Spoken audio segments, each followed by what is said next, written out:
Hello दोस्तों, आप सभी का स्वागत है एनिमे की इस दुनिया में। तो इस एपिसोड की स्टार्टिंग एक लड़के को दिखाने से होती है। वो भागते हुए एक लड़के की तरफ जा रहा था, लेकिन तभी कोई अनजान फोर्स उस आदमी को खत्म कर देती है। और जब वो लड़का मुड़कर देखता है तो उसकी एक और साथी भी जमीन पर जख्मी पड़ी हुई थी। और अपने दो करीबी लोगों की ये हालत देखकर उसको काफी ज्यादा गुस्सा आता है और उसकी पावर आउट ऑफ कंट्रोल हो जाती है। और इसके चलते उसके चारों तरफ एक काफी विशाल बर्फ का गोला तैयार होता है, लेकिन अगले ही पल वो बर्फ का गोला कांच की तरफ बिखर जाता है। तभी सीन शिफ्ट होता है और हमें कुछ सालों बाद एक मैजिक एकेडमी दिखाई जाती है, जहाँ पर रे नाम का एक लड़का पढ़ने के लिए आता है। देखो वो आ गया।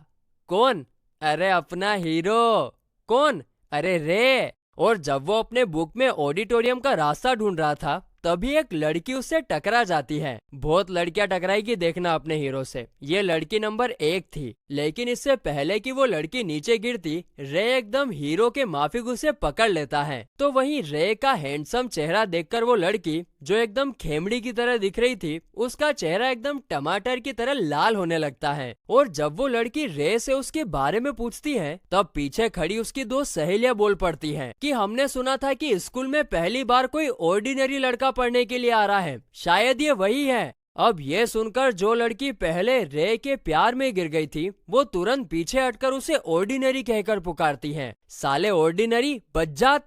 और यहाँ पर हमें ये पता चलता है कि इस एनीमे में रॉयल फैमिलीज और एक ऑर्डिनरी फैमिलीज बिलोंग करती हैं। और जिस मैजिकल स्कूल में रे को एडमिशन मिला है ना, वो पूरा का पूरा रॉयल फैमिलीज के बच्चों से भरा हुआ है। और रॉयल फैमिली के बच्चे कैसे हैं? वो लोग ऑर्डिनरी फैमिली के बच्चे को एकदम गंदा, नफरत, बज्जात समझते हैं। अब आगे स्टोरी में एंट्री होती है एल्बर्ट और उसके दोस्तों की। हमें यहाँ पर ये पता चलता है कि एल्बर्ट और उसके दोस्त भी ऑर्डिनरी स्टूडेंट को काफी ज्यादा नफरत करते हैं, क्योंकि उनके हिसाब से इस ग्रेट मैजिक स्कूल में सिर्फ रॉयल फैमिली के बच्चों को ही पढ़ने का हक है, ना कि किसी ऑर्डिनरी बच्चे को। हालांकि यहाँ पर ना रे एल्बर्ट से काफी अच्छा बर्ताव करता है और उससे हाथ मिलाने के लिए अपना हाथ भी आगे बढ़ाता है, लेकिन एल्बर्ट उसके हाथ पर मारते हुए उसे यहाँ से चले जाने के लिए कहता है, क्योंकि इस एकेडमी में ऑर्डिनरी बच्चों के लिए कोई जगह नहीं है। जिस पर फिर अपना हीरो रे जवाब देता है कि अरे रे रे रे ला ला ला ला ला लू लू लू लू लू लू। काफी बुरी बात है, लेकिन फिर भी मैं यहाँ पर पढ़ूंगा और मुझे ऐसा करने से कोई नहीं रोक सकता। अब ये सुनकर एल्बर्ट काफी ज्यादा फ्रस्ट्रेट हो जाता है और रे पर हाथ उठाने ही वाला था कि तभी रोज नाम की लड़की एल्बर्ट को ऐसा करने से मना करती है। लड़की नंबर 2। अब रोज को देखकर एल्बर्ट और उसका ग्रुप वहां से जाने लगता है, क्योंकि रोज सिटी की टॉप 3 फैमिली में आती है। देख रहे हो अपने हीरो ने कितना लंबा हाथ मारा है। अब एल्बर्ट और उसके ग्रुप के वहां से जाने के बाद रोज रे को अपना इंट्रोडक्शन देते हुए कहती है कि अच्छा, तो तुम हो वो ऑर्डिनरी जिसे स्कूल में एडमिशन मिला है। जरूर स्कूल वालों ने तुम में कुछ खास देखा होगा। जिस पर रे मुस्कुराते हुए अपना नाम बताता है। आगे जाते जाते रोज रे से कहती है कि अगर तुम्हें स्कूल में कोई प्रॉब्लम आए तो आकर तुम मुझसे बात कर सकती हो। देख रहे हो, देख रहे हो, देख रहे हो ना, खतरनाक आदमी है ना। इसके बाद सीन ऑडिटोरियम की तरफ शिफ्ट होता है, जहाँ पर प्रिंसिपल सभी न्यू स्टूडेंट्स का वेलकम करती है और कहती है कि तुम लोगों को यहाँ पर एडमिशन मिल गया, इसमें कोई बड़ी बात नहीं है। आगे अब तुम लोगों को कड़ी मेहनत करके अच्छा मैजिशियन और एक स्वॉर्डमैन बनना होगा। फिर प्रिंसिपल का लेक्चर खत्म होने के बाद रोज भी सबके सामने आकर स्टूडेंट्स का वेलकम करती है, क्योंकि दरअसल वो स्टूडेंट रिप्रेजेंटेटिव होती है। इसके बाद सीन क्लासरूम की तरफ शिफ्ट होता है, जहाँ पर प्रोफेसर ग्रे रे को सभी स्टूडेंट से इंट्रोड्यूस करवाती है, जिसे देखकर रोज को पता नहीं क्यों काफी ज्यादा खुशी होती है। तो वहीं एल्बर्ट को काफी ज्यादा चिढ़ मच रही थी, क्योंकि वो एक ऑर्डिनरी स्टूडेंट के साथ नहीं रह सकता है। वहीं क्लास में अपनी सीट पर बैठने के बाद जब रे खिड़की से बाहर देखता है, तो बाहर का खूबसूरत नजारा अचानक से डिस्ट्रक्शन भरी सिटी में कन्वर्ट हो जाता है। मगर तभी अचानक से सब कुछ नॉर्मल भी हो जाता है। ऐसा लग रहा था कि रे को कुछ याद आ रहा है। अब रे तो खिड़की से बाहर देख रहा था, इसीलिए ना टीचर उसकी तरफ एक चोक फेंकती है, लेकिन रे ना एकदम अलर्ट बंदा है, वो चोक को अपने पास आने से पहले ही पकड़ लेता है। लेकिन फिर अचानक से रे की ना खिल्ली उड़ जाती है, क्योंकि वो चोक ना ब्लास्ट हो जाता है और उसके अंदर से कुछ व्हाइट व्हाइट निकलता है और वो रे के पूरे चेहरे पे लग जाता है। और उसके व्हाइट चेहरे को देखकर पूरी क्लास वाले जोर जोर से हंसने लगते हैं। वैसे दोस्तों, हमने और रे ने जिस डिस्ट्रक्शन भरी सिटी का नजारा भी थोड़ी देर पहले देखा था, वो क्या था इसके बारे में हमें जल्द ही पता चल जाएगा। खैर, हम अपनी स्टोरी में वापस आते हैं। तो आगे प्रोफेसर स्टूडेंट्स को 7 ग्रेटेस्ट सोर्सरर्स के बारे में बताती है, जिसमें से फर्स्ट उनकी प्रिंसिपल है जिन्हें ब्लेड सोर्सरर कहा जाता है, और दूसरी कैरोलिन नाम की एक प्रोफेसर है जिसे स्पेल बाइंडिंग सोर्सरर भी कहा जाता है, और तीसरा एक आइस ब्लेड सोर्सरर है जो कौन है और कहाँ है उसके बारे में किसी को भी कोई जानकारी नहीं होती है, क्योंकि वो लास्ट वॉर के बाद से कहाँ गायब हो गया किसी को कुछ पता नहीं था। और अब बचे 7 में से 4 जिनके बारे में भी आज तक किसी को कुछ पता नहीं कि वो लोग कहाँ पर हैं। और हाँ, ये भी माना जाता है कि आइस ब्लेड सोर्सरर इन सभी सोर्सरर में सबसे ज्यादा पावरफुल है। आगे प्रोफेसर यहाँ पर ये भी बताती है कि तुम लोगों का गोल होना चाहिए कि 7th ग्रेट सोर्सरर की तरह बनो। तभी एल्बर्ट प्रोफेसर से पूछता है कि अगर हमारा गोल 7 ग्रेट सोर्सरर्स की तरह बनना है तो हमारे बीच एक मामूली ऑर्डिनरी क्या कर रहा है। अबे खेमड़े, तेरी तो ऐसी 12 बजाएगा ना ये रे। रुक तो रुक रुक रुक रुक तो तेरी 12 बजेगी। जिस पर प्रोफेसर गुस्से से कहती है कि उसने एकेडमी के टफ एंट्रेंस टेस्ट और पर्सनल इंटरव्यू को पास किया है, उसके बाद ही उसे यहाँ पर एडमिशन मिला है। वो अपने दम पर यहाँ आया है, तो तुम्हें इसे कोई भी एतराज नहीं होना चाहिए। इसके बाद हम देखते हैं कि प्रोफेसर सभी स्टूडेंट्स को कोड थियरी का यूज करके ऑब्जेक्ट को क्रिएट करना और उसे इरेज करना सिखाती है। जिस पर रोज प्रोफेसर से सवाल पूछती है कि क्या ऑब्जेक्ट को क्रिएट करने की कोई लिमिट होती है, जिस पर प्रोफेसर कहती है कि ऐसा कुछ नहीं होता है। ऑब्जेक्ट्स को क्रिएट करना क्रिएट करने वाले की एबिलिटी पर डिपेंड करता है। साथ ही में टीचर यहाँ पर मैजिक के 4 स्टेट्स के बारे में भी बताती है, जो कि होते हैं सॉलिड, लिक्विड, गैसेस और प्लाज्मा। क्या बोरिंग क्लास चल रही है यार। अब क्या करें यार, क्लास तो बोरिंग ही होती है। जिसे देखकर सारे स्टूडेंट्स हैरान रह जाते हैं कि टीचर तो खतरनाक है यार हमारी। लेकिन पीछे खड़ी एक लड़की प्रोफेसर से पूछती है, यार ये सारे सवाल लड़कियों को ही क्यों आ रहे हैं, लड़कों को क्यों नहीं आ रहे। अरे लड़के ऐसे ही होते हैं, ध्यान नहीं देते हैं। हाँ, तो वो पूछती है कि क्या आपने ऑब्जेक्ट को इरेज करने के लिए एंटी मटेरियल का यूज किया था, जिस पर प्रोफेसर कहती है कि नहीं, और तुम्हें इस एकेडमी में ऐसा कोई भी नहीं मिलेगा जो एंटी मटेरियल का यूज कर सकता हो। वही हम देखते हैं कि इस लड़की को रे भी नोटिस कर लेता है।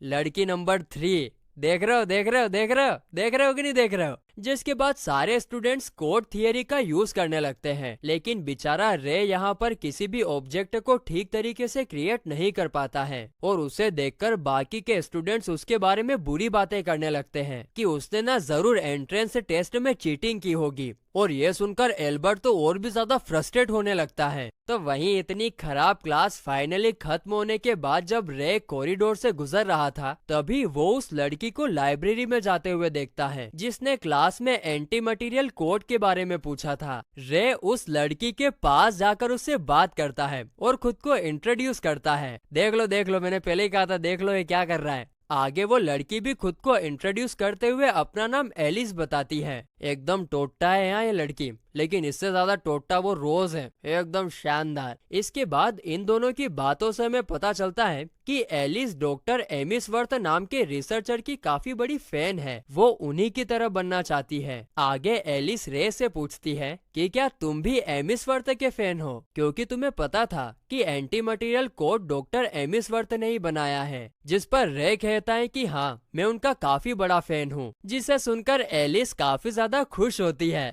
लड़की पटेली रे पटेली। और फिर रे एलिस से पूछता है कि तुम हमेशा अपने बालों को ढककर क्यों रखती हो, ऐसे खुले बाल तुम पर सूट करते हैं, इसके पीछे जरूर कोई ना कोई कारण होगा। जिस पर एलिस बताती है कि उसके ईयर्स जो है ना, वो एक एल्फ के जैसे हैं, और उसकी वजह से मैं हमेशा अपने बालों को ढककर रखती हूँ। जिस पर रे क्या कहता है, देखना बदमाश को है ना, देखना कि नहीं ऐसा ना करो, अगर मेरी नजरों से देखोगी ना तो तुम्हारे ये जो ईयर्स है ना वो काफी ज्यादा सुंदर हैं। जिसे सुनकर एलिस हाय तोबा तोबा करके शर्मा जाती है। इसके बाद सीन शिफ्ट होता है और रे हॉस्टल के रूम में आता है, जहाँ पर उसकी मुलाकात अवी नाम के एक लड़के से होती है, और वो बाकी रॉयल स्टूडेंट्स की तरह नहीं सोचता है। आगे वो जैसे ही रे के साथ हाथ मिलाता है तो दोनों को एहसास हो जाता है कि वो दोनों एक जैसे हैं, भाई भाई, यानी कि वो दोनों फिटनेस को प्रायोरिटी देते हैं, जिसके कारण उन दोनों की बॉडी किसी बॉडी बिल्डर से कम नहीं होती है। इसके बाद अगले दिन मॉर्निंग में जब रे रनिंग कर रहा था, तभी वो काफी तेजी से एक लड़की को क्रॉस करता है और इसके कारण क्या होता ना कि उस लड़की का घाघरा ऊपर उठ जाता है। लेकिन जैसे ही रे को एहसास होता है, वो तुरंत वापस आकर उस लड़की को सॉरी भी बोलता है। लड़की नंबर 4,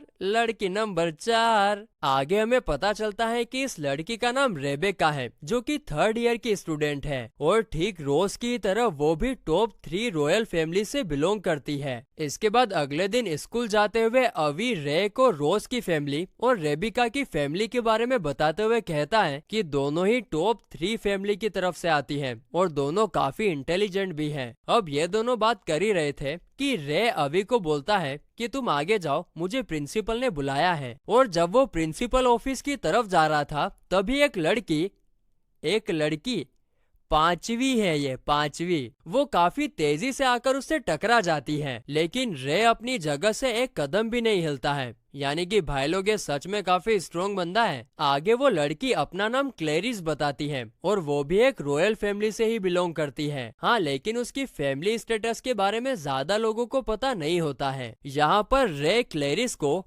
पिग टेल्स फ्रेंड कहकर पुकारता है। देख लो, डोरे डालने शुरू कर दिए इसने, जिसे सुनकर क्लेरिस काफी ज्यादा खुश होती है, क्योंकि लाइफ में पहली बार किसी ने उसकी पिग टेल को नोटिस किया था। आगे क्लेरिस अपनी फैमिली की बड़ाई करते हुए काफी ज्यादा बातें करने लग जाती है। कुछ कुछ लड़कियों की आदत होती है बकड़ बकड़ बकड़ बकड़, तो वो भी करने लग जाती है। जिस पर रे कहता है कि अरे तुम तो शायद कहीं पर जा रही थी ना, जिसे सुनकर क्लेरिस रे को बाय बोलकर तुरंत वहाँ से निकल जाती है। जिसके बाद रे प्रिंसिपल से मिलता है, लेकिन स्ट्रेंजली वो उन्हें जनरल कहकर पुकारता है। जिस पर प्रिंसिपल कहती है कि अब हम लोग सर्विस पर नहीं हैं, तो तुम मुझे प्रिंसिपल कहकर पुकार सकते हो। जिसके बाद सीन ग्राउंड की तरफ शिफ्ट होता है। अब उस घटम गम्बू को मजा चखाने का टाइम आ चुका है। यहाँ पर टीचर एल्बर्ट और रे के बीच में एक मॉक बैटल करवाते हैं और इस दौरान हम एल्बर्ट को काफी गुस्से में देखते हैं, मानो आज तो वो रे को कहीं का नहीं छोड़ेगा। और फिर जैसे ही बैटल स्टार्ट होता है, तो भैंस को लाल कपड़ा दिखाते और वो भागती है ना, वैसे ही एल्बर्ट रे की तरफ भागकर आता है और उस पर जोरदार अटैक करता है। लेकिन रे उससे एकदम शांति से